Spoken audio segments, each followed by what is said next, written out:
మీకు వందనం, సావిత్రిబాయి తల్లి చదువులమ్మ వందనం, మహాత్మా జ్యోతిరావు పూలే మీకు వందనం, సావిత్రిబాయి మా చదువులమ్మ వందనం. అవమానించిన బతుకులకక్షరాలు నేర్పి వేదన దిగమింగి తను వెలుగులనే పంచి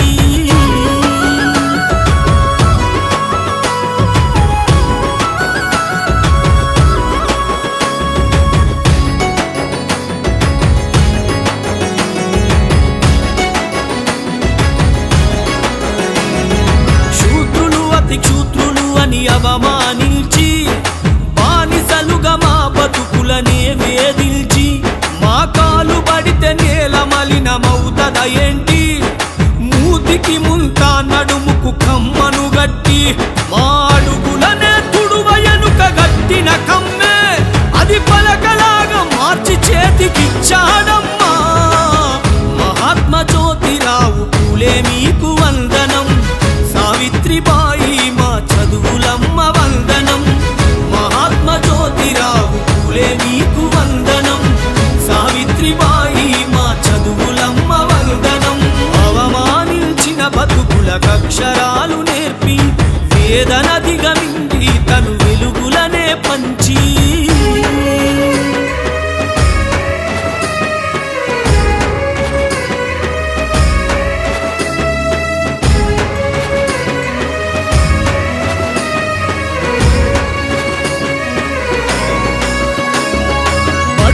బతుకుకు మార్గాలన్నడు పూలే, కవితలు తన కలము నుండి రగిలిన జ్వాలే, అంతటంబేద్కరు ఆశయాల మార్గము పూలే, అగ్రవర్ణ కుట్రలన్నీ నేడిక తేలే, అంతటి మహనీయుని కథ ఎంతట చేరే, జ్ఞానం నేర్పితే లోకులు గతమును మరిచే.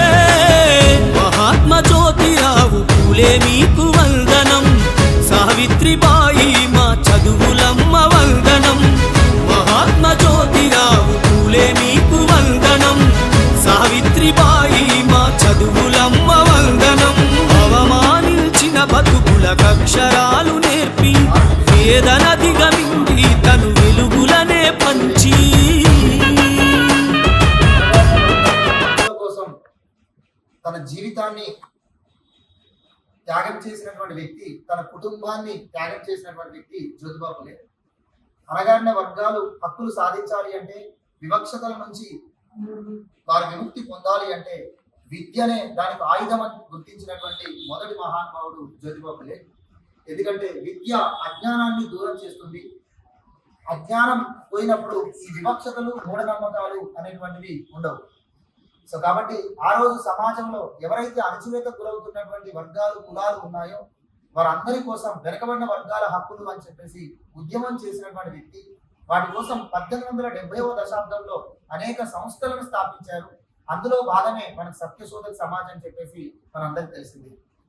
ఇక మరొక ముఖ్యమైనటువంటి విషయం ఏంటంటే మహిళా విద్య కోసం మహిళా విద్య యొక్క పాత్ర గురించి తెలిసి మహిళలు విద్యావంతులు కావాలని చెప్పేసి తను అహర్నిశలు కృషి చేశారు. అందుకు తన సతీమణి గారిని ముందుగా విద్యావంతురాలుగా చేసి ఆమె చేతనే పాఠశాలను మహిళల కోసం బాలికల కోసం రన్ చేసినటువంటి గొప్ప మహానుభావుడు మన జ్యోతిబా ఫులే. అంటే ఆచరణ ఏదైనా చెప్పడం కాదు, అది తన ఇంట్లో ఆచరించాలి అని చెప్పేసి ఆ రోజు మహిళలందరికీ విద్య అవసరమని చెప్పేసి ముందు తన భార్యను సావిత్రిబాయి పూలేను విద్యావంతురాలు చేసి ఆమెనే ఉపాధ్యాయురాలుగా మారుస్తూ మనకు పాఠశాలను ఏర్పాటు చేశారు. కాబట్టి ఇలాంటి ఎన్నో వాటికి భారతదేశంలో స్ఫూర్తిదాయకంగా పనిచేసినటువంటి వ్యక్తి మన జ్యోతిబా ఫులే. ఇక అంతేకాకుండా షెడ్యూల్డ్ కులాలు, వెనుకబడిన కులాలు, వారి యొక్క హక్కులు, సమాజంలో విద్యా అవకాశాలు, ఉద్యోగ అవకాశాలు, వీటన్నిటి గురించి కూడా తన ఉద్యమాలకు పునాది వేసినటువంటి వ్యక్తి అని చెప్పేసి కూడా మనం చెప్పవచ్చు. సో ఇది జ్యోతిబా ఫులే గారి యొక్క జీవితం మనకు ఆదర్శవంతంగా, అంతేకాకుండా వారు వేసినటువంటి అడుగుజాడల్లో నడవాలి. ముఖ్యంగా విద్య అజ్ఞానాన్ని ఎదిరించబడుతుంది. అజ్ఞానాన్ని మరియు అన్యాయాన్ని ప్రశ్నించడానికి మనకు ఆయుధంగా మారుతుంది అనేటువంటి దాన్ని చెప్పినటువంటి మహానుభావుడు. కాబట్టి ఆయనను మనం స్ఫూర్తిదాయకంగా తీసుకొని ముందుకెళ్ళాలి అని చెప్పేసి నేను కోరుకుంటున్నాను. థ్యాంక్ యూ అండి.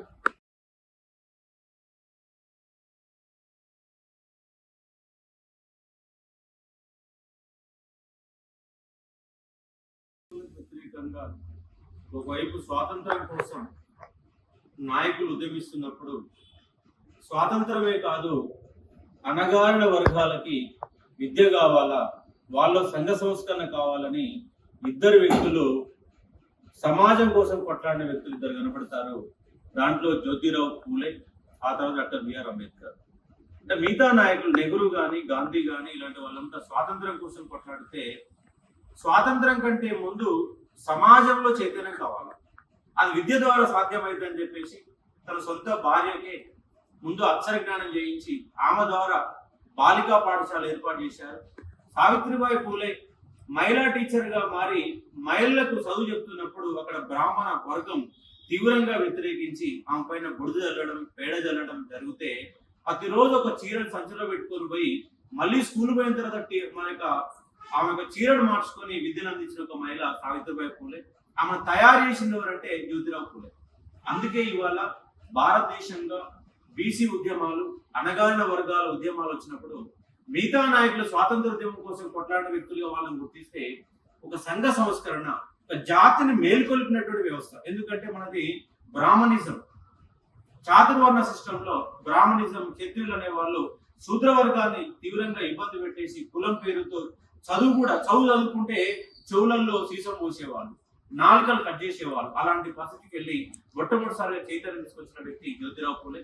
అందుకే ఇలా బీసీల, అదే విధంగా ఇలా రాష్ట్ర వ్యాప్తంగా జ్యోతిరావు పూలే యొక్క జయంతి వేడుకలు దేశవ్యాప్తంగా జరుపుతున్నారు. ఆయన మహారాష్ట్రలో పుట్టి పెరిగినప్పటికీ ఇవాళ తెలంగాణలో కానీ, ఆంధ్రప్రదేశ్ లో కానీ బీసీ వాదులందరూ కూడా ఉద్యమాలను ఆయన స్ఫూర్తి చేసుకొని తీసుకుపోతున్నారు. అలాగే అంబేద్కర్ యొక్క జయంతి వేడుకలు 14వ తారీఖు రాబోతా ఉన్నాయి. కాబట్టి సమాజంలో సంఘ సంస్కరణ, ఇవాళ అణగారిన వర్గాలు రిజర్వేషన్ల కోసం కొట్లాడుతున్నప్పుడు ఆ రిజర్వేషన్ అందరికీ ఒక మార్గదర్శకంగా ఉండి ఒక సంఘ సంస్కరణ నిబంధన చేశారు. అందుకే మనకి తమిళనాడులో, కేరళలో, మహారాష్ట్రలో, టోటల్ భారతదేశంలో సంఘ సంస్కరణ ఉద్యమాలు మొదలైంది ఎక్కడంటే దక్షిణ భారతదేశంకి వెళ్ళి మొదలైనాయి. పెరియార్ చెప్పినటువంటి ఒక మార్గదర్శకంలో మన దేశంలోని తమిళనాడు రాష్ట్రంలో 69% రిజర్వేషన్లు సంపాదించిన సందర్భం కనబడుతుంది. ఇవాళ బీసీలు దాదాపుగా 60% మంది ఉన్నారు, కానీ మన లెక్కలలో 56% చూపించారు. కానీ మనకున్న రిజర్వేషన్ ఎంత అంటే 27% మాత్రమే. ఉన్నదేమో 60%, ఇచ్చే రిజర్వేషన్ 27%. మరి ఇంకా బీసీల రిజర్వేషన్ ఎంత ఉంది? ఇంకా 33% రిజర్వేషన్ కావాలి. ఇవాళ ఈడబ్ల్యూఎస్ తో కలిపి 60% రిజర్వేషన్లు అయ్యాయి. 60% ఓను, మిగిలేదు ఎంత? 40%. 40% ఓపెన్ కోట. మరి కంప్లీట్ ఓపెన్ కోట ఎవరిది అంటే అది బీసీలకు. ఎస్సీ ఎస్టీలు అనే వాళ్ళకు రాజ్యాంగబద్ధంగా రిజర్వేషన్ కల్పించారు కాబట్టి వాళ్ళు చట్టసభల్లో పోగలుగుతున్నారు, రిజర్వేషన్ అందుకోగలుగుతున్నారు. కానీ బీసీలో ఆ ప్రాధాన్యత లేదు. ఆ బీసీ సంబంధించినటువంటి సామాజిక వర్గానికి సంబంధించిన వ్యక్తి కాబట్టి వాళ్ళ బీసీలందరూ కూడా జ్యోతిరావు పూలే యొక్క జయంతి వేడుకలు ఘనంగా జరుపుకుంటున్నారు. అలాగే అంబేద్కర్ యొక్క వేడుకలు ఘనంగా జరుపుకుంటున్నారు.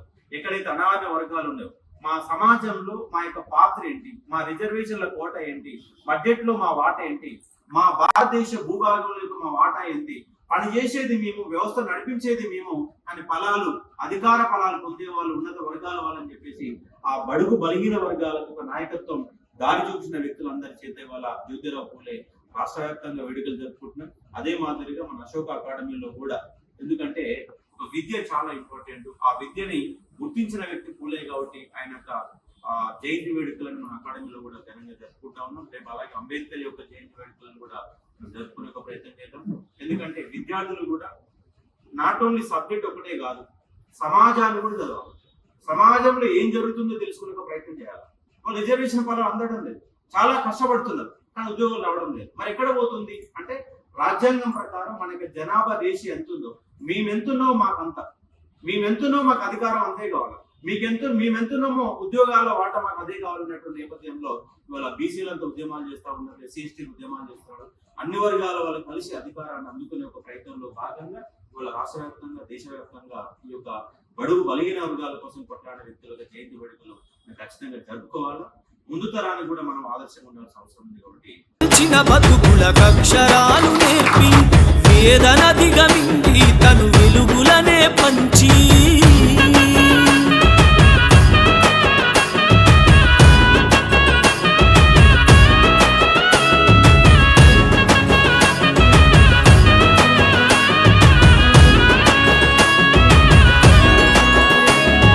బతుకంతా జనము కొరకే బడులలో బతికే ధైర్యంగా ముందుకు నడిపే అనగారిన వర్గాలకు ఆయుధం అదే ఎవరి తలరాతను వారే